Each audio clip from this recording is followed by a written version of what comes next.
We are live here on the Carl Vibe channel, where we are going to be talking about some interesting and mysterious stuff tonight with special guest Pete from the Creepy Little Book. And we are going to jump right into the conversation, coming in hot with Pete from the Creepy Little Book. We're going to be talking tonight about the difference between extraterrestrials, ultraterrestrials, maybe a little bit of the Hollow Earth, a little bit of the Shaver mystery. But first and foremost, let's get some introductions out of the way here. So, Pete, tell everybody about what you do over on your channel, Creepy Little Book. Well, hey there, everybody. How you doing? First of all, thank you so much for having me, Carl. It's great to be here, and this is a fantastic topic I'm very excited to talk about. My channel is focused on the fringe and mysterious, everything from the esoteric to the extraterrestrial, the spiritual to the supernatural, and all that lies between. We do it 7 nights a week, 365 days a year, including holidays and weekends. You can find me Monday through Friday at 1 a.m. Eastern Standard Time. I specialize in it for the night people, the community of the curious, all you late night folks who can't get a wink of sleep, but you like to keep it up late and talk about something weird. This is the place to be, man, the Creepy Little Book. And I thank you again, Carl, for having me tonight. Oh, it's going to be awesome. Now, whenever I want to do some research on some interesting, mysterious topics or try to get some background information, I always find myself over on your channel, Pete, over on Creepy Little Book, trying to figure out this stuff, because I feel like in some weird way, everybody that's talking about these different subjects and different topics, it's all somehow connected or interwoven in some mysterious way from the past all the way up until now. And we want to pin it down and we want to think that we know what this phenomenon is. But once you try to get close to it, it's a little bit more mysterious than that. And I'm talking about the difference between like UFOs and are they physical craft, or are they some sort of interdimensional portal? Or are these actually extraterrestrial beings that are coming and visiting us? Or is it something that's actually been existing right alongside us in a parallel dimension and some sort of spectrum outside of our normal perceptions of reality? So, Pete, what is your understanding of the difference between like extraterrestrials compared to ultraterrestrials? Well, in the simplest terms, I would connotate any extraterrestrial as being an interplanetary entity, something that comes to us from another world, a creature who was born on another planet, is indigenous to another world. With these ultraterrestrials, we're talking about something that is from our very Earth, these creatures that may have existed prior to even the birth of the first human being. You know, in ancient lore, we hear stories of angels and demons and a rebellion in heaven. In some of these legends, there were angels who did not choose a side and thus were cast down to earth. And in these legends, they became the Fae folk. Some of these elemental spirits, if you will, spirits of the earth, spirits of nature also kind of fit this bill as well. The ultra-terrestrial to me is a fascinating subject because they might very well live alongside of us. They might be able to blend in, or they exist just outside of our reality, sharing the same planet, but beyond our visible spectrum, beyond our ability to perceive them unless they choose to be seen. Right. I think like exactly like you're saying, there's so many people that just assume right off the bat that because of pop culture, that when we're talking about UFOs or UAPs or extraterrestrials, they immediately want to jump and talk about aliens and that these things come from another planet. Maybe they're Martians or they come from Nibiru, or they want to reach out there into deep space and discover an inhabited planet that maybe has located us and then traveled across deep space in a spaceship. But the truth is most of these people that come out of these secret programs, including like Bob Bigelow, who was involved in Skinwalker Ranch, and also like Brandon Fugel, the current owner of Skinwalker Ranch, they talk about this stuff being more like a paranormal, like a poltergeist or something. And when you dig into the ancient history, you get the same sort of phenomenon, like the almost like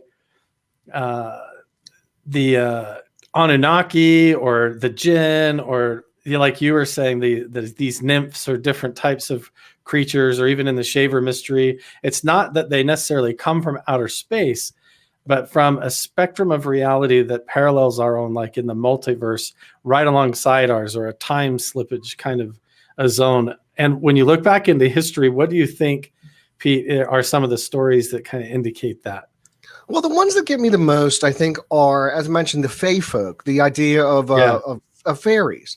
Now, I know it sounds wild, but in those encounters, we find often people experience the phenomenon of missing time. This is closely associated with the alien abduction scenario as well. And I think when you compare and contrast some of the different stories that come up through specifically Celtic legends regarding the Fae folk and alien abduction encounters, you find a lot of similarities. Likewise, you find similarities to cases of demonic oppression or vexation as well. So, in the end, we wonder if these beings are a non-human intelligence that originates right here on terra firma, but is in some way imperceivable to us. And we all know that the human's limited spectrum of auditory and visual perception could indicate that there is something out there beyond what we're able to perceive.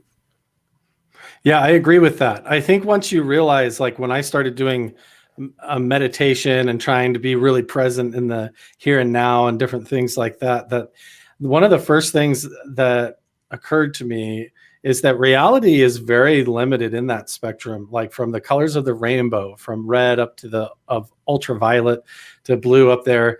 That's pretty much it, and that combination. And we also only see the elements of the periodic table of elements, and as far as our physical matter, and it's very basic things and very simple ingredients that make up our entire spectrum of even physical reality.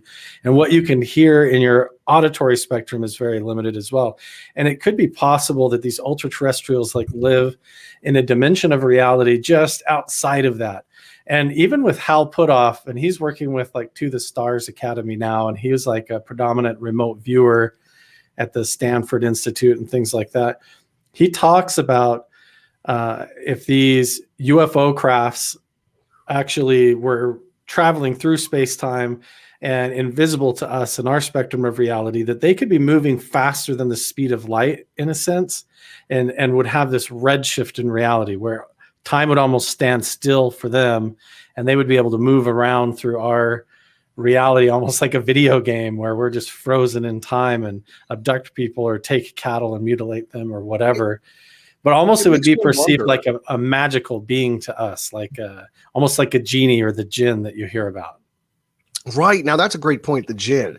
Now, the jinn are a perfect example of these kind of creatures. In Islamic lore and legend, and even as articles of faith, the jinn were created in a time before man.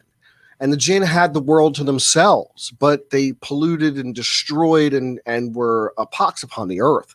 So as a curse, they were forced to live outside of what we consider reality. And if reality is malleable, if we wonder if that's possible in the right hands, you know, these kind of ideas of time travel, of interdimensional shift, these things all become real and not just ideas in fiction and physics. Yeah, you wonder even like if they had the technology, like let's say Area 51. Imagine if you got close to Area 51 out there, and underground they had buried this box. And that box was able to detect anybody getting close to the secret military base. And so it could zero in on you and your brain waves or subconscious mental frequencies and sort of beam like a holographic projection into your mind or an alternate reality. And when you get into these weird mysteries about ultra-terrestrials, they're always tied into these underground machines or mechanisms or devices like derelict satellites or laser beam devices that project these realities into people's minds. And it sort of accounts for religious epiphanies and experiences that you hear about in time where these pillars of light appear to these people and then they suddenly have this being appear to them almost like a hologram, and it starts a whole new religion. What is your take? What is your take on these like underground machines, like sort of in the Shaver mystery? You get this. That's exactly where I was going to go with that. The Shaver mystery. Now, according to the Shaver mystery, there was two great species that had come to Earth in the past.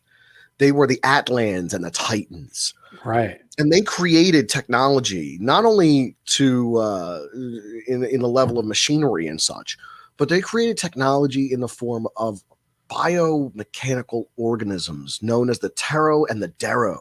Right. And they left them here. They didn't start out that way. They diverged. They were originally called the Abandoned Arrow, and they have been left here. But they diverged into two distinct species, the Tero, which were benevolent and more humanoid, and the destructive Dero, who to this day, according to Richard Shaver, are responsible for snatching people from the surface and taking them down into their subterranean worlds. When I was doing research last night into various different alien species that I was talking about, I came across a lot of these stories regarding subterranean caverns under South America, subterranean bases located throughout the United States, where these aliens operate from. And even stories of the Lemurians retreating to their underground city of Telos under Mount Shasta echoes these kind of ideas of a subterranean world, of an underworld, if you will, populated by numerous beings. And this goes back to Greek mythology, you know, the idea of this underworld, not only the Greeks, but it's replete through cultures around the world. And much like you mentioned with these appearances of what might be holographic creatures or something like that, I think of Zarathustra in the river, you know, right away, or Abraham in the desert. Those are the first two things that come to mind. These encounters that forever changed the course of human history because these men came in contact with an intelligence not of their human understanding, something far beyond, something greater. Yeah, it's definitely fascinating when you think about it. People of primitive cultures would almost perceive these encounters as just supernatural or paranormal or angelic or something like that, when really it could have been like an advanced technology. And again, you have not only it being like a connected with this sort of strange advanced holographic technology that is like mind control devices that comes up all the time. Mm-hmm. But even in these modern books like the To the Stars Academy with Hal Puthoff and Lou Elizondo just left there, but they released these books called The Secret Machines, and they allude to the same kind of story where there's this Greek mythology sort of intertwined with the subplots of their stories, and also this concept that these extraterrestrials are sort of tied into these ancient myths, and they're almost like biological pre-programmed entities. They're not necessarily like space aliens, but they're almost more described like if you encountered it, it would almost come across like a robot or an android of some kind that's repeating a message, almost like a programmed AI sort of entity.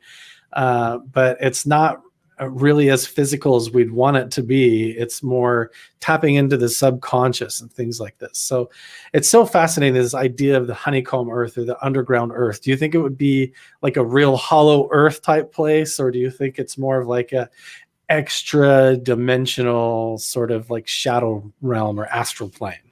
Well, I'm a big sucker for the hollow earth. I love the idea, the whole empty eggshell with the smoky yellow god sun inside.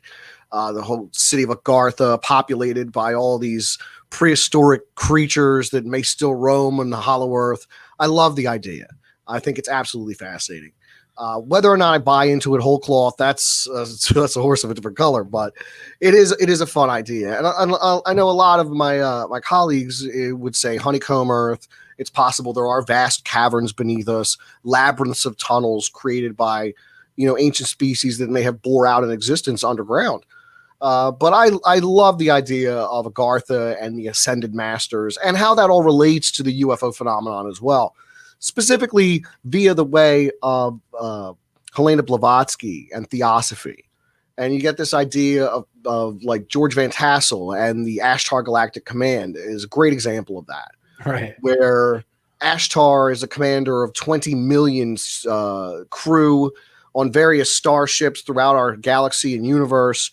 He stands before the Andromedan Council to speak on behalf of the Earth, and they defend us from negative and evil extraterrestrial species that would seem to overthrow our world. But these are connected to etheric beings. Ashtar is etheric. He's not corporeal in the way that we consider. That's why we can't perceive their ships, because they're on a 5th level density, whereas we are 3rd level density beings. And this gets really strange into the law of one and that raw material as well. But it does open the door to endless possibilities when we get down to it. Yeah, you think about it, when what we perceive when you look out into deep space, and we perceive just physical matter sort of drop off, and there's this edge of reality that's limited at the speed of light for us. And so we see things that are all based on this reflection of light and photons bouncing off of things. And that's our visual perception of reality. And the rest of it we perceive just as all emptiness, just this dark, vast void that goes on forever in between everything. But that doesn't mean it's necessarily just an actual dark, empty void and that there's nothing in that space. It just means we can't perceive what's in that space. Exactly. We can't detect what's there. And that begs the question, they started changing the name from UFO to UAP. So it's like unidentified aerial phenomenon. And then they start calling them transmedium craft because, again, we're talking about these things going subterranean, or they disappear by going not just up into outer space like you would expect them to go, but down in the ocean. And so it makes you wonder, again, if there is a physical dimension to their crossing over into our reality, how much of this stuff ties into like going under the ocean, or like Lemuria, you said, and also maybe even Atlantis and these ancient legends of advanced technology and a breakaway civilization happening. Atlantis, and actually, I'll be talking about Atlantis later on tonight. That's going to be the topic of my stream this evening. Nice. But the idea of these kind of civilizations once existing and being vastly technologically advanced is something that I very much ascribe to. And I do not credit extraterrestrials necessarily for those technological advancements. I think people had a lot of time on this planet to cook up technology. If we look at the whole scope of human history, science tells us, if we are to believe the science, that human beings have been here for 200,000 years. Yet, we've only recorded history for 6,000 of those years. That means 97% of all human history is lost to the ages, lost in the sands of time, forever to be unknown to us. I find it very hard to believe that all humanity did for those many thousands of years was wander around picking berries and trying to survive. I think that great civilizations may have risen up and collapsed under their own weight in that great period of time. And that's where ideas like Atlantis and Lemuria come into play. Now, Lemuria is questionable when we get into some of those ideas, considering the sources and the more philosophical ideas that really shape what Lemuria was. And again, we go back to Blavatsky. But Atlantis, we are told about by Plato. You know, Atlantis, to me, there's just too much evidence around the world to discredit the idea of a worldwide mother civilization that colonized the entire world, leaving its mark in monuments of stone, knowing that for all time, these would be the only things that would withstand the ravages of the ages. Yeah, it's so fascinating when you think about these, how long deep time could go back. Even when you look at the face on Mars, or all these prominent remote viewers seem to look at the surface of Mars, even when it's done in a double blind kind of way, or where they don't actually know what they're remote viewing. And they find these like pyramid structures or ancient type structures, even on the surface of Mars, almost like our human culture is far older than we think. And these ultra-terrestrials, the reason they don't just wipe us out is because they're somehow connected to our ancient past. Some of these lost civilizations or breakaway civilizations, possibly. But it's hard to know if they do exist. It's such a subtle thing. They have managed to evade us, but at the same time, when you look at these ancient cultures, from the Aztecs or the Mayan carvings over to the Egyptian hieroglyphs and these Greek depictions of their gods and the Hindu gods, you find these strange similarities. Even the Anunnaki, the depictions of the jinn, all the way, it's almost like you're talking about something from Skinwalker Ranch again, like these entities or beings that have existed like immortals, from the beginning of time, or this family of other dimensional beings that have spread around the world and somehow are involved in our reality. What's your thought about how it's all connected in that sort of weird way?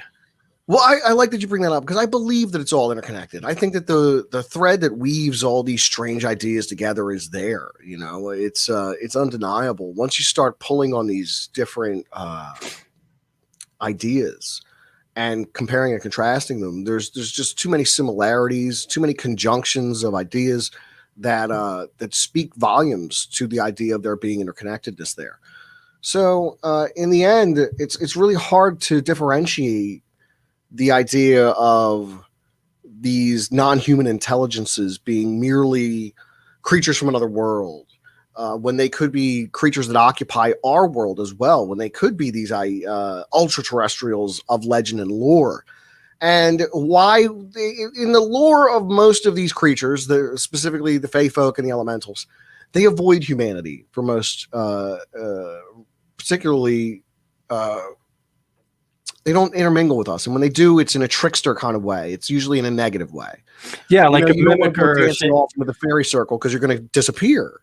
Yeah, like a shapeshifter. You hear these weird stories where they appear almost like a angelic sort of being, but then they'll, over the course of many different visits or manipulations, suddenly they're making all sorts of strange requests and things that ends up ruining the people's lives and stuff like that. And so, talking about the Fae folk, can you maybe explain for people that are new to that a little bit more about who the Fae folk are? Because I think that's relevant. And again, something that comes up in those secret machine books and part of this even modern current form of strange disclosure that we get coming out. Well, the Fae folk, most colloquially, people would know these as fairies, elves, fairies, leprechauns, dwarves. I know it sounds so far-fetched when you get into it, but I've interviewed paranormal organizations that have done cleansings and investigations, and the first time I ever encountered a story of leprechauns was speaking to a paranormal investigation group. They had been called out to a house that was purportedly haunted, and what they had encountered was a man who believed he had a tree on his property that was infested with leprechauns. Yeah. So the more he tried to get photos of these leprechauns, the worse the haunting activity in his home would occur. And this paranormal group said, listen, there are certain steps you can take to minimize the damage you've already done. First and foremost, you need to stop hanging out around this tree trying to take pictures of these things. They don't like it. Give them offerings of food, simple fruits or something, a bowl of fruit, maybe tobacco, something to that regard. So what this person who was experiencing the haunting did was he tried a workaround. Instead of him being out there at the tree taking pictures, he had one of his friends come around and do it. And this only aggravated the creatures even more, to the point where the paranormal investigation group could no longer provide any assistance because the homeowner was unwilling to comply with their recommendations to alleviate the haunting. So this really piqued my interest in the idea of these Fae folk. And I looked into the idea of the high elves of Celtic mythology, the Tuatha De Danann. These were, for all intents and purposes, kind of conflate with the ancient gods and goddesses of the Celtic people, of the Druids, for what we know about what they believed in. So the Fae folk are powerful beings, capable of enchantment, often tied in with changelings, where a human baby will be substituted for one of the Fae folk in old legends. They are fearful of iron. That's an old thing too. These creatures fear iron for some reason. But that could be part of the superstition and stipulations that have grown up around the ideas of way to repel these kind of creatures. But I think that there's so much lore and legend to ponder upon. One must wonder if there is truth in the basis of it. If we go back far enough, like the Prisca Theologia, if you go back far enough, will you find the thread of truth? And I think it will be there. Yeah, it really is. The Fae folk, that is such a fascinating thing. This idea of fairies and goblins, dwarf type things, these beings that sort of live in a parallel dimension that, again, grant wishes or have some sort of paranormal reality bending qualities to them, where they can choose people's to receive their message, but it's always some sort of like a ghostly or occult or like paranormal encounter, which brings up like another really good question is, are these things actually physical or are they actually paranormal? Is this dimension like, does it account for a ghost dimension or a spirit dimension, or do they come in and actually form and materialize into physical beings where they leave footprints like a Sasquatch, or they leave evidence behind and actually leave magical stones and things like that behind for people to collect? Could be.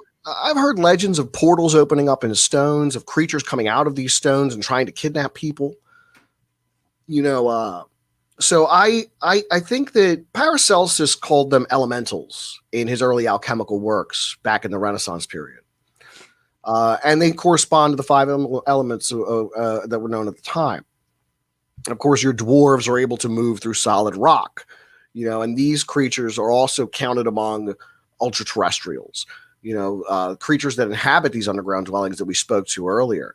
So, when it comes down to it, I do think we're talking about non-corporeal, non-human intelligences who inhabit our world. And I think that that's a lot more plausible explanation for even the lights in the sky than some of the things we've heard cooked up over the years. I think of the early contactees of the 50s, people like Truman Bethram, who were, they were meeting sexy space aliens from, various different planets, like the Corendians or the Metons, these wild encounters that people had in the 50s that they wrote books about, like George Adamski, he's another one, or Billy Myers and the Pleiadians, these contactees who encounter benevolent space brothers. And when it comes down to it, these Nordic looking space brothers like Valiant Thor have a lot more in common with your creatures of Norse legend and myth and the Fae folk than they do with these bobble-headed gray beings with wraparound almond eyes that are performing experiments on people. Yeah, and then this comes back again to the work of like John Keel, and he talks about this reality of the super spectrum and ultra-terrestrials. And it's not so much that these beings exist always in the form that you see them in, but they are like a mimicker or a shapeshifter, or they do something strange where they sort of interface with your own subconscious and fears or perceptions in order to manipulate the situation into their favor or into their outcome. And that kind of would be the same thing as the Fae folk, or the same thing as like the Skinwalker at Skinwalker Ranch, or these things, these entities that seem to play both sides in order to manipulate mankind in sort of a Machiavellian strategy in order to keep us against each other in a weird way. So yeah, what are your thoughts on that? Like how they maybe interface with your own subconscious in order to manifest, because you have these consistent beings that appear to be like in the alien grays, like the Daros in the Shaver mystery, are very much like the alien grays, but then also the Nordics or the Taros in the Shaver mystery are very much like Nordics, blonde-haired, blue-eyed type entities. But is that just them tapping into our own subconscious expectations in order to manipulate us, and they're really playing both sides? Or do you really think that these are separate classes of extraterrestrials or ultra-terrestrials entities that really exist out there? Well, if we take the idea of exopolitics and kind of dissect it, then we're talking about a universe that is so overly populated with so many different alien species, all of various different types. I mean, you have a few standard types. You've got your humanoids, which would appear like us, would be able to blend in with us and could very well walk the face of the earth right now. You've got your reptilian creatures, which relate back to humans' ancient fear of lizards and serpents and creatures like that. You've got your insectoids, the mantis men of some of these alien encounters. And you have, of course, robotic creatures like the Lee Parrish encounter and his robotic humanoids that abducted him. I'm of the belief that if we do encounter something from space, it will not be organic. It would be a drone. It would be something advanced. Maybe it would be an avatar for an organic being somewhere else. But it seems very likely to me that any advanced civilization who was capable of interstellar space flight would also be capable of advanced robotics. And knowing the amount of time it takes to travel from one planet to another with our limited capabilities, the only reasonable course of action would be to send machines to do the work. So I think that a lot of people assume that the grays of legend and lore and the UFO mythology very well might be bioorganic androids, some kind of, cyborg kind of being, not entirely corporeal, but the ability to kind of mimic and alter the way we perceive them is part and parcel, an aspect of the UFO abduction phenomenon, as well as an aspect of the ultra-terrestrial or fae folk phenomenon. The fae can appear as animals if they choose. So can the jinn if they choose. But when we think of UFO encounters, we think of people who have experiences with memories of owls specifically. There's even one I heard of a UFO abduction scenario that occurred in the 1800s where the person encountered giant rabbits. So I think that these aliens are able, if they are aliens, and if they are ultra-terrestrials, whatever these beings might be, do have the ability to alter our perceptions of them. So they can appear in forms and shapes that we would either expect or not even be able to comprehend. Yeah. So are they appearing the way that they are because they are like a bioorganic sort of drone entity that was sent here that's able to avoid our perceptions? I mean, so if you were to see a UFO, let's say you saw what would be termed a flying saucer, what they're calling these UAPs, trans-medium craft, flying in a swarm off the back of a Navy ship, being filmed with radar, with sonar, with the submarine, and by whole crews of these battleship crews together out on the ocean, like in the Omaha and all that stuff in these recent incidents. What are those? Are those drones, physical craft, Pete? Or are these part of the Darrow? Are these underground sort of extra-dimensional or ultra-terrestrial beings that are appearing in these sacred geometric shapes, opening portals into our reality? Well, first of all, let me tell you what, I'm old school. I am still a UFO guy. This UAP thing takes the teeth out of it for me because UFO implies that it's an object. And if it's being picked up on radar, then it's solid. Then there's something to it. It must have mass. There's got to be something for the radar to bounce off of for us to get a signal. You say UAP and it's like, well, it's an unidentified phenomenon.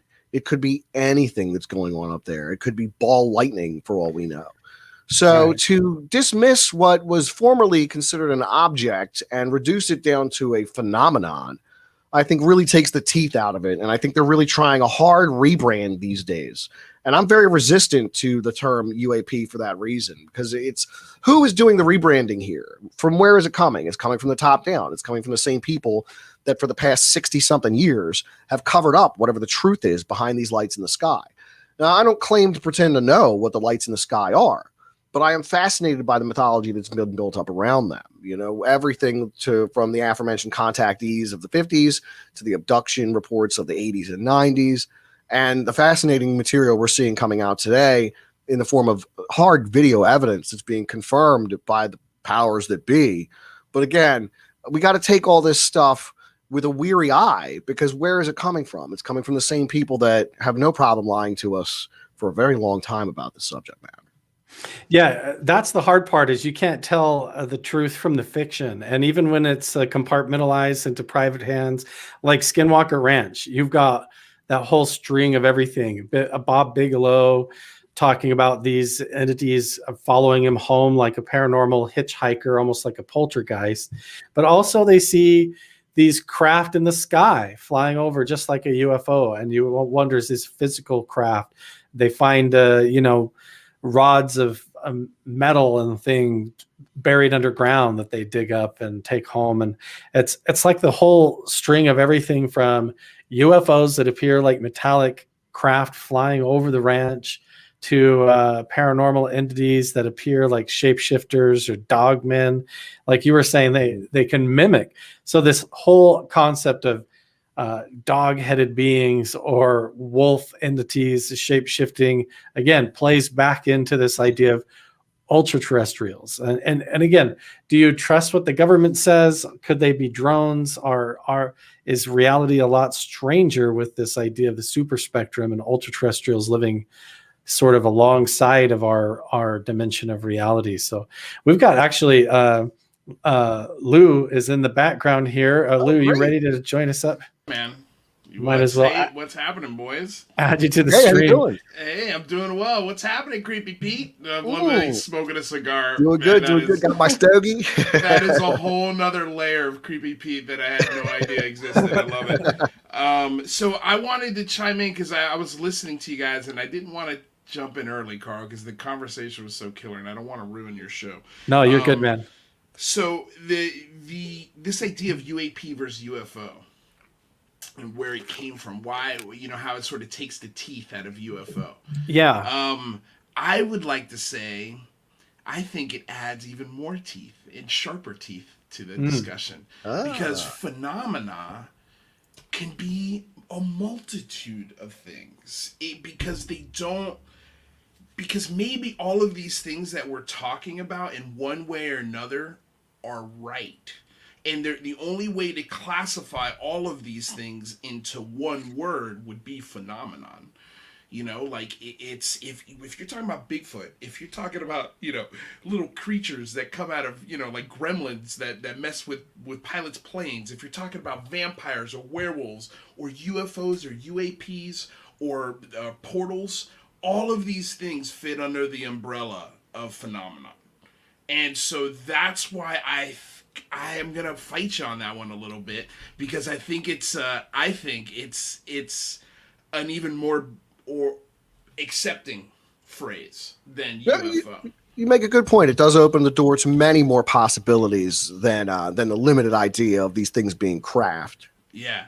And also I was gonna say another reason why UAP I think is the preferred term now, at least from a congressional or military standpoint, a government standpoint, because you're right, it does come from them, but the term UAV has been used for a long time, many decades. And UAP is not new. It's something I believe that was formed in either the late 80s, early 90s, that term started getting thrown around, but I think they settled on that because that last word of the acronym covers so many things.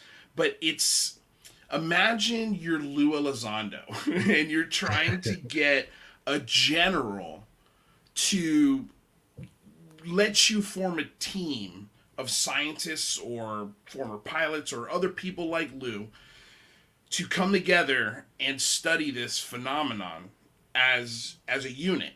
Now, if you go into that general's office and you say, all right, general, I need a budget for UFOs. They're going to study. They're going to do exactly what Carl just did. Ghosts. Did you hear Carl's first response? It was a laugh. It was so a laugh, awesome, right? though. So that's what a general's going to do. But now, if you come in and you say, General, I need to put together a team on unidentified aerial phenomena that are occurring over our nuclear bases. Now you have his attention. And it's not as funny anymore because, look, I love UFO. And the reason why I love UFO is because I can go to the most remote part of this planet and say that acronym, and they'll know exactly what I'm talking about. If I go to that same island and I say UAP, they'll look at me like deer in headlights. So from that aspect, I agree with you. And that's why I say both. So that way it's understood what I'm talking about. It's a pain in the ass for the person who's saying it because now you gotta add another acronym to a field full of acronyms. There's so many acronyms in this field, it's insane. Like we need another one, but yes, that's why I would say, I say that's the mythology behind it. That's sort of where it comes from. That's the inspiration behind it. I wanted to get your thoughts on that. No, I agree. Go ahead, Pete. I want to hear your thoughts first. Well, I'm obsessed with the mythology behind it. Now, I always say this. We don't know what the lights in the sky are. Right. But plenty of people have come up with wild, fascinating stories to try to explain them. They have claimed contact with beings who can communicate with them telepathically from beyond the stars. They've channeled information like the Prism of Lyra, like Lissa Royal wrote, with a great story of the Orion Wars and all humanity being born in the cradle of civilization in the Lyra constellation, being chased out by Alpha Draconians and having to populate new worlds like the Pleiades and the Hyclon systems and Sirius B. All these worlds populated by human species that even came here in the ancient past, if we're to believe. There was a 2018 study that said 41% of people in America believed aliens visited the Earth in the ancient past. That was in 2018. Yeah. So here we are a handful of years later with this kind of information coming out from the government. That's only going to increase the idea people believe we've been contacted before, or that there's been some kind of influence in these early days of human history. So the mythology to me is broad and wonderful, and really it's the foundation of what I'm interested in. So do you agree with the idea of changing the name to UAP then, Pete, or do you like the old school UFO? I'm old school. I'm a UFO guy. Yeah, I'm old school too. My compromise is saying both. Only because and now that I'm talking to more scientists and more government officials, I want them to take me more seriously when I'm talking about the topic. So to do absolutely. That, you need to meet them halfway, and almost bend the knee and say, all right, I'll use UAP. That's the one that'll go first, but I'll never let go of UFO.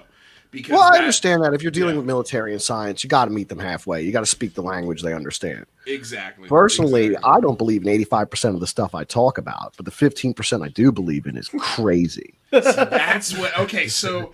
Man, that's what I'd love to get into with Creepy Pete. Okay, so I was talking today. Me and Mike were talking today to a guy in a private setting, and the one thing he threw at us that I thought was cool is this idea that these things really, I'm sure they've been here throughout time during certain moments.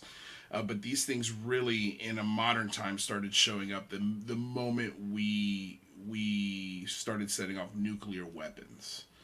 And that possibly, especially once we started getting to the big nukes, especially in the 70s and 80s. Well, how do you explain away the air flap of the 1880s, the airships? That predates the UFO phenomenon. That predates flight.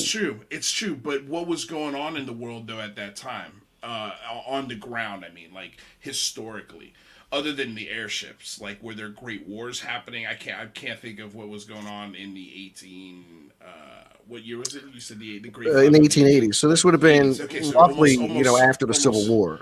Right. And the building. Well, the rebuilding after the Civil War. No, it's interesting. I don't have a good explanation for that.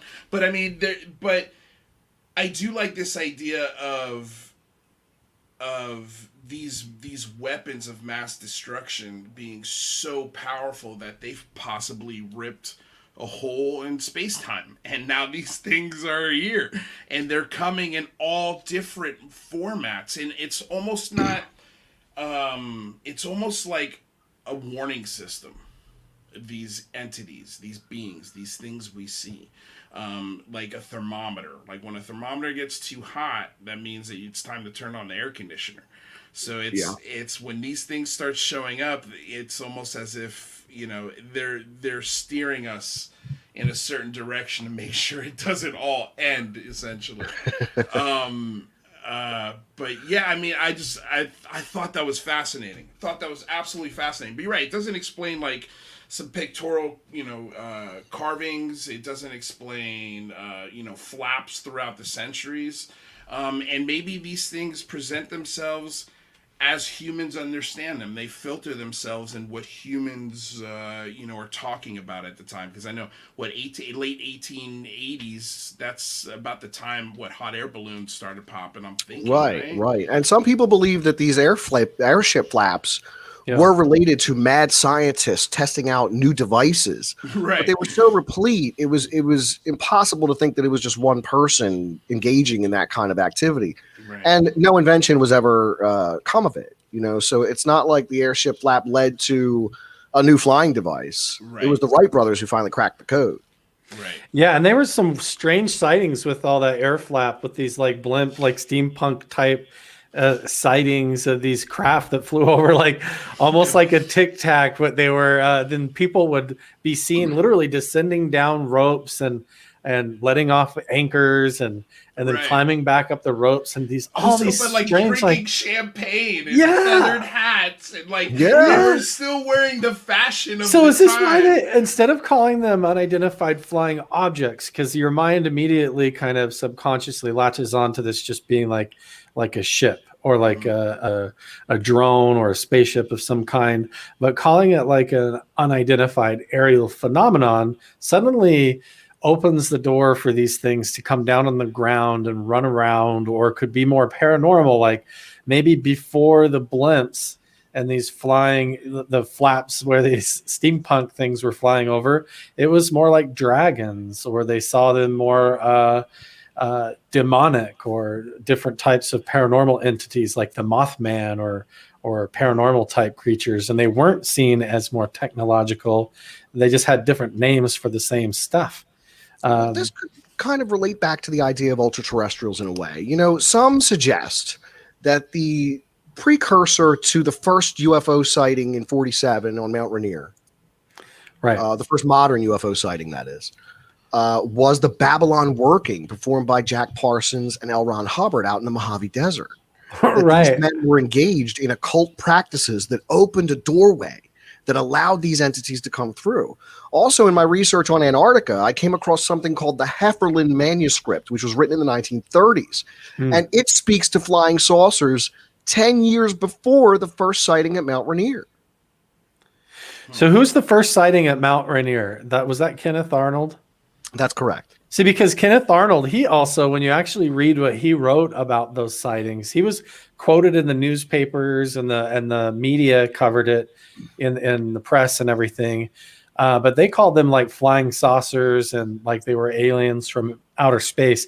But Kenneth Arnold actually privately said, no, I think these things are actually from inside the earth or living under the ocean, that they're somehow in a otherworld dimension parallel to ours. He actually didn't even claim that they were extraterrestrials. He claimed that they were sort of ultraterrestrials, which is very interesting because the whole Shaver mystery, that came out too. And all of these guys were involved in a weird way to the occult. And like you bring up Scientology even. So what do you think the connection is there with the occult, the paranormal, the sacred geometry, and then we've got skinwalkers, UFOs, aliens, and Bigfoot all connected in some weird way? You know, Jack Parsons was also in correspondence with Aleister Crowley. And Crowley had channeled a being named Aiwass, or Lamb. Right. And there was an illustration of this creature from 1911, and it looks strangely like what we consider to be an alien gray. So who knows if there is an occult connection between the UFOs and these entities that we consider to be the denizens of the UFOs. There's a very strong possibility there is some kind of a means to contact these things that is not limited to science. That's more a paranormal type attraction. Or and then again, you have in a lot of these instances, like in Tibet with the Kala Chakra initiations, and they have the oracle of Tibet. Even the Dalai Lama visits an oracle who supposedly does a ritual. There's a lot of sound wave fluctuation going on where they're trying to alter perceptions of reality, and then he basically like becomes possessed telepathically with these entities that look a lot like the Hindu gods, these plethora, the multi-armed winged beings that you almost see depicted in these ancient times. And it makes you wonder, is that why they're changing the names up, why they're trying to expand it, like Lou says, give it more teeth. Actually, it's not just like a spaceship that comes down with little gray guys running around, but maybe they're just one aspect of this total other dimensional being. I don't know. What do you think? It's such a big topic that spans all over the place very strangely. Well, I mean, Lou Elizondo talks about, this idea of, in the early days of sailing, sailors talking about monsters in the sea. And then, it turns out, yeah, there are giant squid. Yes, there are whales. There are huge sharks. They're some pretty nasty, scary looking things. But sometimes they look pretty nasty and scary, and then it turns out, they're some of the most intelligent creatures on the planet. So I think this idea of not being able to see 98% of what's happening around us because we don't have the filters to see it yet. It could take us millennia to finally get all those filters, but I mean, I think the filters are there. And I was talking to a friend, and he was saying, he's a UFO guy like us, and he went to a family barbecue, and the family was like, "So, what's the scoop on UFOs? What's happening?" And he was like, "Well," he ran a little experiment. So he's like, it's I've heard that there are up to 14 different races and some alien bodies, and things have been recovered, and it's pretty wild stuff. And then he's like, and everybody's like, "Oh, interesting, very cool," like, very accepting of the information. And then he said, and then I also heard that that these things can be contacted through remote viewing, through the subconsciousness. Right. And everybody's like, like, so wait a second, you believe there's 14 different races and craft with retrieved materials, but you can't fathom a human subconsciously reaching out to these things, or consciously meditating and reaching out to these things, and being able to communicate with them on a completely different level. That's out of the realm of reality for you. And it was like, wow, man, people just... That's why I think it's being drip fed. It's being slowly fed to us so people can eat it like baby food. Just very, very slowly. Eventually, we'll work our way up to a steak where we can explain portals and wolf creatures coming out of them, like we'll get there eventually, I think. I really, really do. But it's baby steps, because I think a lot of folks in say like a NIDS or an OSAP or Bob Bigelow, some of the experiments that they were running, and things that are just absolutely batshit crazy, but they happened. Yeah. And it's like they can barely wrap their noodle around it. So how do you present that to the masses if you can't fully understand it? And I think that's a big part of all of this. Because I think all of these stories, all those lures, all of these mythologies, there's truth to them on some levels. You can taste it almost. They all have a ring of truth to them. And maybe they are explainable through these 98.8% of the filters that we don't have yet. And maybe they're just as explainable or as mundane as a whale in the ocean. Yeah, so I mean, that's the terrifying aspect of all this, is we think about our reality as being this fixed thing, and we think of like, oh, if an alien gray was going to come down into my bedroom tonight and walk around and reach under the sheets and grab me like the boogeyman, or have this abduction scenario, that it would have to fly down on a spaceship, and like come down from the Orion belt or something and pick me out of the crowd of scanning everybody over the town. But the reality might be a lot spookier than that, where these things, like almost like extra dimensional or ultra terrestrial entities, live alongside us all the time, kind of in a blind spot. And they just hover around. Imagine if like these insectoid type extraterrestrial or ultra terrestrial beings is what we're talking about here. They just live in this perceptual blind spot. And like you were saying, Lou, this 99% of the emptiness that we don't perceive in a different frequency or frame rate. Which one's scarier to you, Pete? Is it the idea that they come down with this advanced technology, or that they are like the spirit realm or this weird demon type realm that accounts for all of that? Well, I think it's a little more frightening if they come from another world. I think that we have enough religion and mythology to explain them away if they're from here. But if they come from another world, that's an entirely different idea. You know, I mentioned this earlier. There's this idea, the Prisca Theologia, where in each religion there's a thread of truth. And if you follow the thread back to the earliest point in time, you will find the purest religion. So maybe we need something like a Prisca Extraterrestria, where you follow the threads all the way back, and that first contact is where you find the purest, truest element of what these things are. So whether or not they walked out of another dimension and made contact with people, or came out of the sky to do it, there was contact made. And I think all religions and all mythology speak to that very clearly. Yeah, and in the Secret Machines books that were put out by the To the Stars Academy, and they're also helped co-written by Hal Puthoff, who started the remote viewing program at the Stanford Institute with Ingo Swann.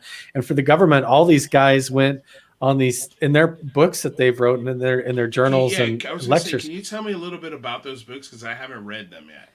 Oh man, it's like so the To the Stars Academy came out with these, and they have a couple of different ones. They have a fictional series of books that has to do with sort of like a subplot of UFO reverse engineered technology, and how these crashes, there's like a Harrier pilot trying to learn how to fly these things, and they're consciously controlled craft, and they keep having these encounters with like extra dimensional beings. But every time that he has these telepathic encounters, there's like this Greek mythology overlaid into the stories, even out when the characters go to Area 51, and it almost gets into this weird ultra-terrestrial mythos, like these ancient relic technology has been left behind on the earth, and these self-replicating sort of drones are flying around, and they also project holographic manipulations onto reality. And this is all stuff that was put out with the help of Hal Puthoff, and these guys came from the remote viewing stuff. So who knows? Is this stuff all like psyops, like propaganda to try and manipulate like our sense of the UFO phenomenon and the UAP phenomenon, or is this really what they're trying to disclose? Is this a real paranormal thing, or are these extraterrestrials?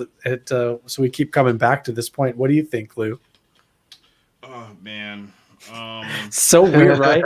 You keep talking to these people, I mean, look, I don't know. That's it gets weirder and weirder, right? I think it's like it gets weirder and weirder. It's almost like every time we can break down a protein or an atom or something, some sort of matter, to its smallest point, it still gets smaller. It still gets stranger. And the smaller you get, the stranger it gets. The more unpredictable, and things are just like, whoa, wait, how is this possible? You know, how is this existing? And, it was like somebody had, I can't remember her name, but she's a scientist on YouTube. God, I'm forgetting her account. It bums me out right now. But she was explaining, imagine like, this is everything, right? This sheet of paper is all dimensions, all time, everything that's ever happened or will happen in the history of man. And then this phenomena just pops through like that. Right. And it shows itself like that. And in our existence here, that is absolutely insane. And then it pops back in. And it, closes itself, and boom, we're back to reality, quote unquote. It's just like I don't know, man. I don't know. The deeper I get into this, the more I'm convinced it's all of it. It's all of it. Like, if that makes sense, if that's even a good explanation of what I'm trying to say, it's all of it. It's like I almost can't. I used to be this guy who was like, somebody started telling me about reptilians or dwarves or fairies, and I'd be like, come on, guy, like, what's going on? I don't know. I don't think so. There's literally the proof is not there, but the weirder it gets, I'm like, Who the hell am I? Who am I to tell this person that reptilians don't live underground? I have no clue. Maybe they do. In those secret machine books that were just put out by Tom DeLonge and the To the Stars Academy and Hal Puthoff with Lou Elizondo, he was all in there when they wrote those books and stuff. They literally have scenes where these characters go to fairy circles, mushroom circles in the forest, and have these like fae folk appear to them out of strange portals in the ground, and they have these extra dimensional encounters. And these books are supposed to be part of the forefront of what's going in front of, the disclosure movement. Right. Are we really talking about ultra-terrestrials? Right. Now imagine the fae folk? Like, now imagine being the government and going, okay, explain that. Go ahead. Tell them on CNBC. Go ahead. Tell them about what you just said, Carl Vibe. Tell Jake Tapper about the ultra-terrestrials and the portals. Like, right. they're not ready. They're not ready. And so that's why I can kind of almost sympathize with our government officials, or the people who really do know.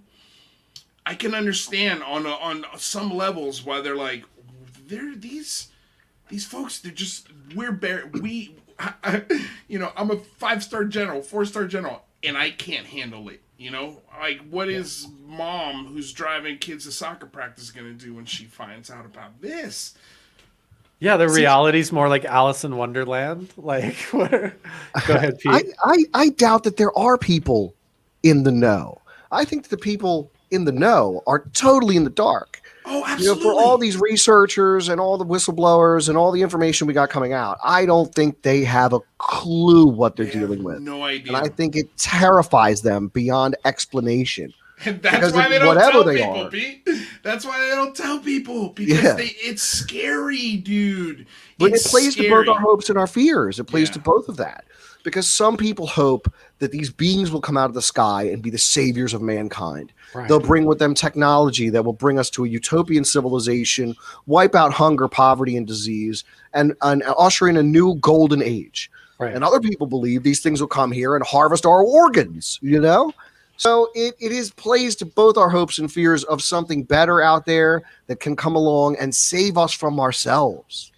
And maybe these things have in the past manifest in a certain way, more physical into our dimension of reality. And it does account almost like a cargo cult or cargo culture for these ancient religions and for the petroglyph carvings that you see.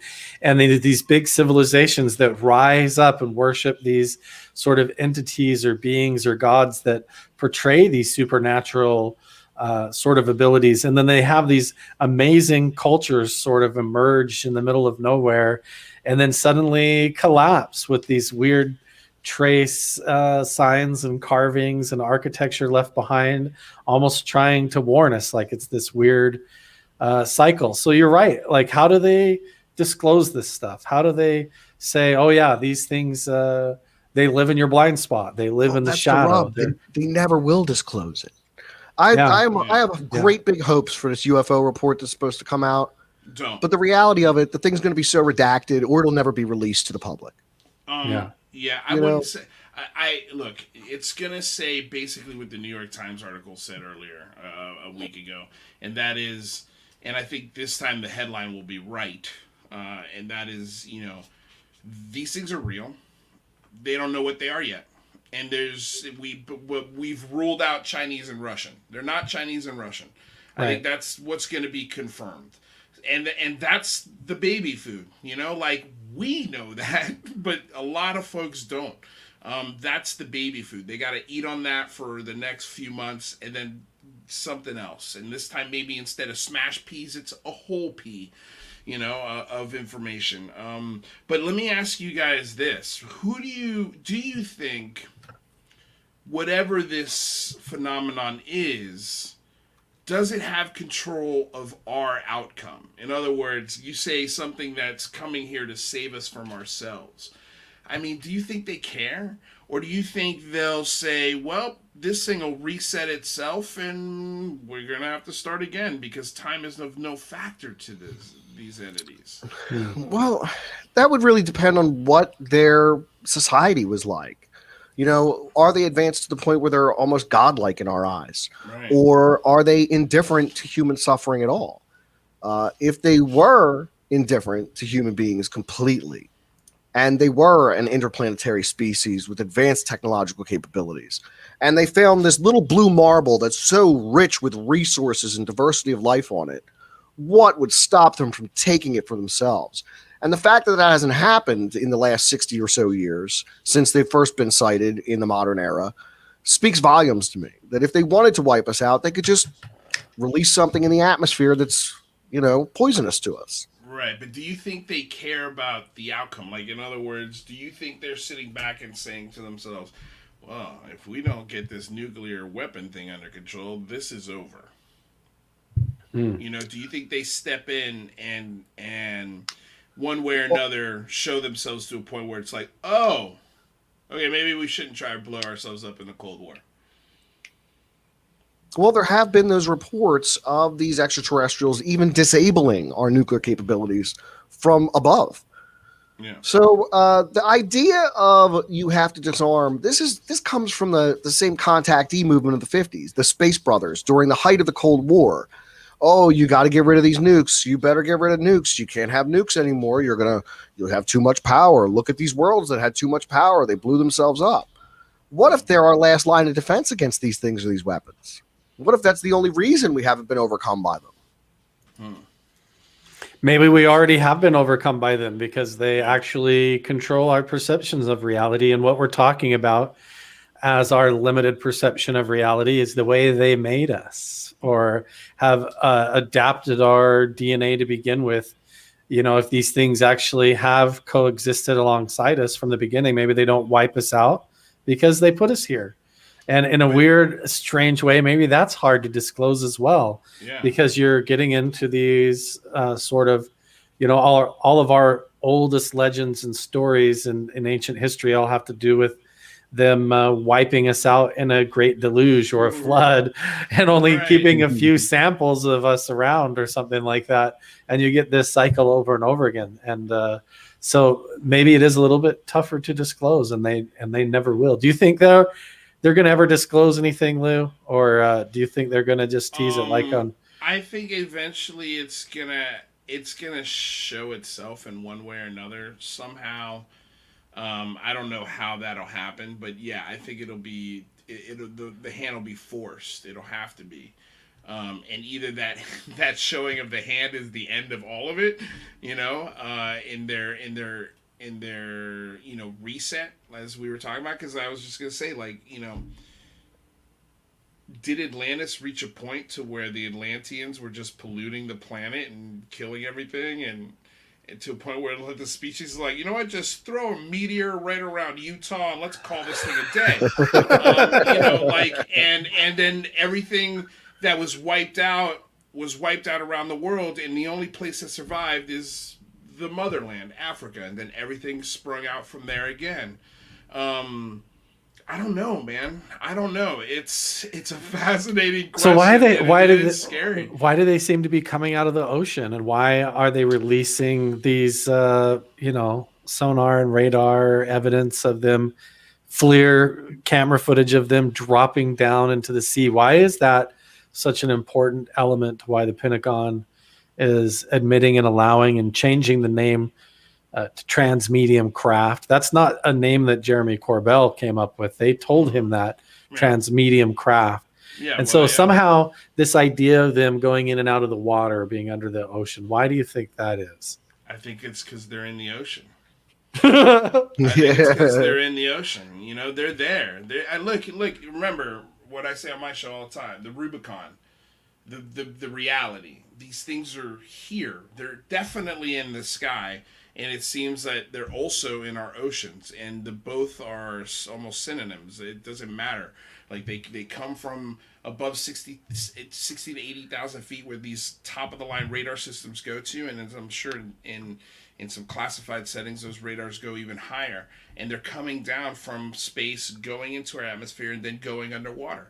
But it sounds so crazy. Like, are they going down to like Aquaman's temple, or like what is this place under the ocean? I don't know, man. I don't. It's an entrance to the Hollow Earth.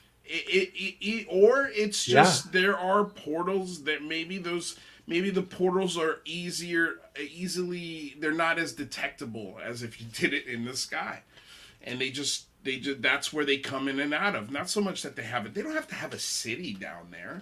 They don't have to have a world, where they go get gas and maybe some munchies at a 7-Eleven. Maybe it's just literally like, hey, this is the best cover. Like, nothing is 2 miles underwater. There are people that can see shit 2 miles above land. So that, I think that's the easiest explanation is it's easier to hide their ability to slip in and out of whatever they're slipping in and out of, but why? Like, who knows, man? Who knows? It's like, does a fish ask, why he's caught and thrown back into the water? I have no clue. I have no clue, man. But damn, it's fun to think about. What do you think, Pete? Why are they going under the ocean? What are some of the stories that might help us answer this? Well, I think the idea of these transmedium crafts speak volumes. If you've got something that can fly in space, fly in the air, and then go underwater, it's obviously not human technology. It's just not. We don't have anything that can do that. Well, it depends on how you define it, though, right, Pete? Because we have missiles that can do that. We have missiles that are launched from submarines that go into air, that go into space, and they come back down to Earth and blow shit up. But we don't have craft. But we don't have craft that can do that with people inside of it. At least not that we know of. That's a good point. That is a good point. Yeah, that's just a clarification. But yeah, I agree with you. They from a traditional standpoint, from a nuts and bolts standpoint, yeah, I don't think there's a crew in a vehicle that can do all those things. But I'm sorry, go on. One wonders if there's a crew in any of these things. Some of the maneuvers they make would liquefy any organic material that was inside. It's just incredible, the G-forces, when you have something shoot off at 1,200 miles an hour. It's incredible. So, could these things be etheric? And that leads us back to the ultra-terrestrial question. Could they exist partially within our reality, partially without it, And a lot of that is ascribed to UFO lore too. And again, via theosophy, again, via ascended master teachings. But it does speak to possibilities. Think of people who have traveled on a lonely road and stopped at a cafe or a hotel or a restaurant only to return that way and find no such place ever existed. Think about the man from Taurid who showed up in Japan with papers from this fictional country, and they lock him in a room overnight and he vanishes. Wow. So do we have bleed over from other realities? Do we live in a multiverse or an omniverse? We speak to antimatter and dark matter and these different possibilities that exist.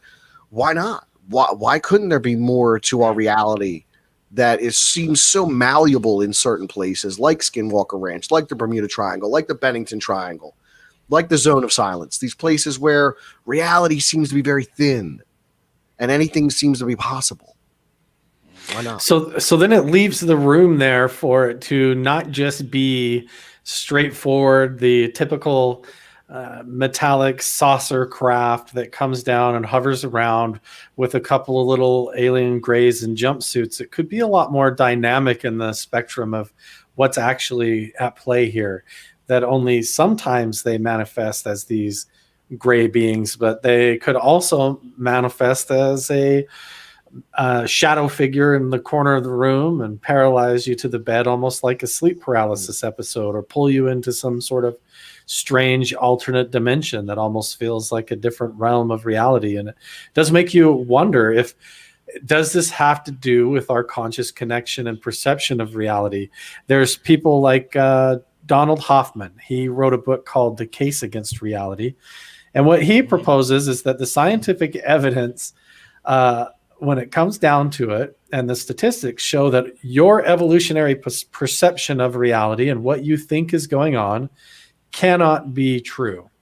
Just in the same way that when you're looking at the user interface on the desktop of your computer and you move a file across the screen and drag it down into the trash bin, you're not actually seeing the millions of bits of code, the ones and zeros, and the electrical voltage switches that are going on and off in order for that event to occur. You're just getting this really dumbed down user interface that looks like an icon of light that slides across and goes in the garbage bin. And so when you go, through reality and you get up and go to the kitchen and get a glass of water, in a sense, that's sort of the same. You go and you get a user interface like this icon of that looks like a glass, and you fill it up with water and you drink it. But the reality is we have no idea behind the blind spot of reality what is actually going on, even with inside your own consciousness, and how your body processes all of that is a total mystery. And so these entities or beings, even if they are physical extraterrestrials from somewhere else in the known galaxy or universe, they may have the ability to stay in that blind spot or outside of our user interface of reality and sort of slip in and out of the shadows. And maybe like in a nightmare or in a dream, how you might start to become afraid of something coming up the dark staircase in your nightmare. These entities that exist in our blind spots might read into our subconscious, interface with that, and appear as some sort of a being like an angel or a demon or a poltergeist or an alien, whatever, to get their means across or their purposes fulfilled, whatever that is. And weirdly enough, sometimes that's mutilating cattle. So let's go around. We're here a little bit over an hour at 1:15. Any final thoughts on this, Pete? If you had to summarize, extraterrestrials versus ultraterrestrials, it's such a strange phenomenon, and it's almost like they're leading us into this new paradigm of seeing this event and what's going on with the UFOs, UAPs. What are your last thoughts? And then tell everybody where they can find you. Well, I think what it comes down to is there is a light in the sky. There's something going on up there. We don't know what it is. We can make claims, we can speculate, we can wildly theorize, but we really don't know. Right. I think legends and lore speak to all manner of creatures that may or may not inhabit our world. Demonic entities, angels, jinn, fae folk, elemental spirits, all of these things could exist. Until we find a way to measure them with science, we just don't know. But some of those things, I think, will leave enduring questions for us to ask and ponder upon for a time until we find answers. And hopefully that's not soon, because then I'll run out of stuff to talk about. Or will the rabbit hole just deepen? They may try to... They'll try to explain what it is, and then people like us will be looked to for the answers in some strange way to explain all of this. Maybe. It could be. So, Pete, tell everybody where they can find you and how they can check out your show. Well, you can find me at the Creepy Little Book, where we discuss everything from the esoteric to the extraterrestrial, from the spiritual to the supernatural, 7 nights a week, 365 days a year, including holidays and weekends. And we do this Monday through Friday at 1 a.m. Eastern Standard Time. On the weekends, we squeak them in a little earlier at 11 p.m. Eastern Standard Time. And sometimes, just sometimes, I'll go live again at 3 o'clock in the morning for your pleasure and enjoyment. Awesome. So yeah, come on over to the Creepy Little Book and check it out. Got a great back catalog of evergreen videos you can check out, plus the live streams.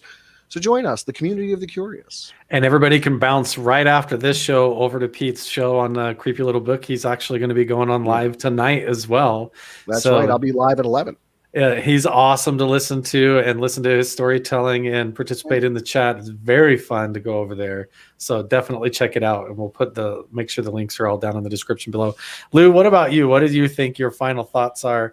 What is going on with all of this? If you had to make one big guess. Well, first of all, Pete, I thought I worked hard 7 days a week, sometimes 3 times a day. Dude, I have no clue how you do that. I don't either. It's a lot of coffee. Research all of that stuff. You're a maniac, but in the absolute best way. Thank you so much. You humble me. Dude, it's I seriously dig your show. So my final thoughts. Pete said something last week that I really dug, and that is, we need science to measure this, but we also need wizards to understand it. Yes. So bring both. Bring the wizards and the scientists. And I think it's going to, when the dust settles, I'm not going to be shocked if a little bit of all of this is true. And all of these things that we have viscerally experienced are actual things that can manipulate feeling, time, all of it. They can manipulate all of it, and then that manifests or filters its way into our brain as a Bigfoot, or something reading your mind, or having, being splayed on a table, or a cow being mutilated. Like, it's, I think it wouldn't shock me if it's all of those things. All of those things. And that's why I think we need the science first, only because it seems like with science, the conversation gets to the masses in a much easier way. And then you slip in the wizards. I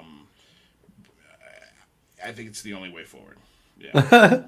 So Lou says slip in the wizards. I totally agree. I think the science in the end all started with people doing alchemy and wizards in a certain sense anyways. When you look at Nikola Tesla and his approach to reality and all of that, it looks a lot like a modern day alchemist or a wizard and all that. So Lou, tell everybody where they can find you over on the Unidentified Celebrity Review. Yeah, you took the words right out of my mouth. Just check out the Unidentified Celebrity Review.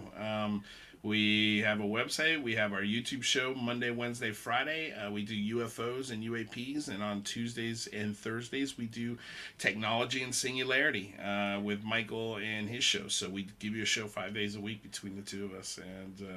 And we always have guests on, like Mr. Carl Vibe. And I hope soon, Mr. Creepy Pete. Oh, I'd love to, man. I'm looking forward. Yeah, dude. I know, dude. I gotta talk to you, Pete. I gotta talk to you. We'll make it happen. We're gonna make it happen. Because, man, I've got some fun ideas with you. So we have to make it happen. I mean, dude, I saw that cigar and now my mind's going even crazy. But yeah, thanks for inviting me, man. This was a lot of fun. I loved interacting with the both of you and having the woo-woo conversation. But also, not taking ourselves too seriously and having fun with the topic at the same time. So I agree. Thanks you guys so much for joining the show, and everybody over in the comments section was really awesome. Hopefully I got a bunch of you guys featured on screen. Check out Pete over on the Creepy Little Book and Lou on the Unidentified Celebrity View, and check us out here on Carl Vibe again in the next one. We'll see you later. Peace, y'all.